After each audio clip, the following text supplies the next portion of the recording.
नमस्कार दोस्तों, अपने चैनल सेट जी के पॉइंट में आप सभी का स्वागत है। इस वीडियो को दोस्तों ज़्यादा से ज़्यादा लाइक करें, चैनल को भी दोस्तों ज़्यादा से ज़्यादा सब्सक्राइब करें और हमारे टेलीग्राम चैनल सेट जी के पॉइंट से जुड़ जाइए, लिंक डिस्क्रिप्शन में दिया है।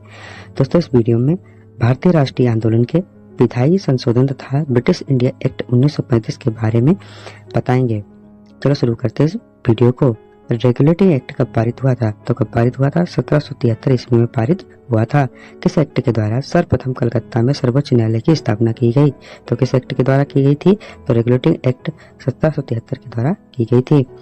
ब्रिटिश भारत में उच्चतम न्यायालय कब गठित किया गया? तो कब गठित किया गया था? 1774 ईस्वी में गठित किया गया था। तो मुख्य न्यायाधीश कौन थे? तो मुख्य न्यायाधीश एलिजा इम्पे थे। ब्रिटिश इंडिया कंपनी के भारतीय व्यापार के एकाधिकार को किस एक्ट के द्वारा समाप्त कर दिया गया? तो किस एक्ट के द्वारा समाप्त किया गया था? 1813 चार्टर एक्ट के द्वारा समाप्त किया गया। भारत में शिक्षा पर 1 लाख रुपए वार्षिक खर्चा करने का प्रावधान किस एक्ट में था? तो किस एक्ट में था? चार्टर एक्ट 1813 में था। किस एक्ट द्वारा कंपनी के सभी वाणिज्यिक अधिकारों को समाप्त कर दिया गया था? तो किस एक्ट में समाप्त कर दिया गया था? चार्टर एक्ट 1833 में समाप्त कर दिया गया था।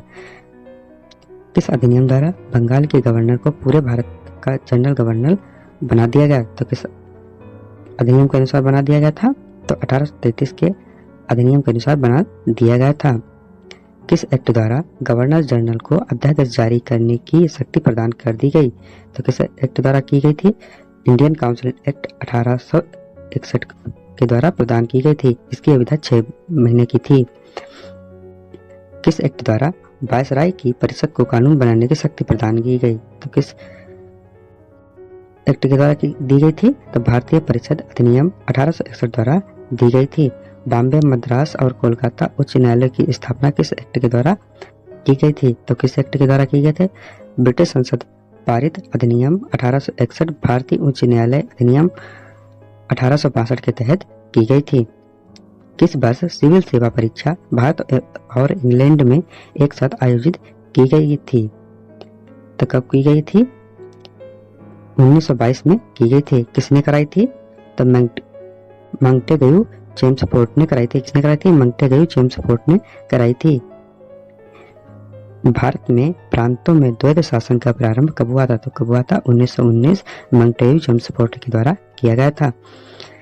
किस वर्ष भारत में एक लोक सेवा आयोग का गठन किया गया था? तो किस वर्ष किया गया था? 1926 में किया गया था। किस अधिनियम के तहत लोक सेवा आयोग के स्थान पर संघीय लोक सेवा आयोग का गठन किया गया था? तो कब किया गया था? 1935 में किया गया था। किस वर्ष संघीय लोक सेवा आयोग ने स्वतंत्र परीक्षा आयोजित कराना प्रारंभ किया था? तो कब किया था? 1937 में से किया था। कब संघीय लोक सेवा आयोग का नाम बदलकर संघ लोक सेवा आयोग कर दिया गया था? तो कब कर दिया गया था? वर्ष 1950 में संविधान लागू होने के बाद कर दिया गया था। किस अधिनियम के द्वारा प्रांतों में द्वैध शासन समाप्त कर दिया गया था? कब कर दिया गया था? तो 1935 के अधिनियम के द्वारा कर दिया गया था। 1935 के अधिनियम के बारे में जवाहरलाल नेहरू ने क्या कहा था? तो क्या कहा था? एक कार है जिसमें ब्रेक तो हैं पर इंजन नहीं है। भारतीय राष्ट्रीय कांग्रेस ने अपने किस अधिवेशन में एक्ट 1935 को अस्वीकार किया था? तो किस अधिवेशन में किया था? लखनऊ अधिवेशन 1936 में किया था। भारत में ब्रिटेन के कौन से संवैधानिक प्रयोग में सबसे कम समय तक चला? तो कब कौन सा चला था? 1909 इंडियन काउंसिल एक्ट सबसे कम समय तक भारत में चला था।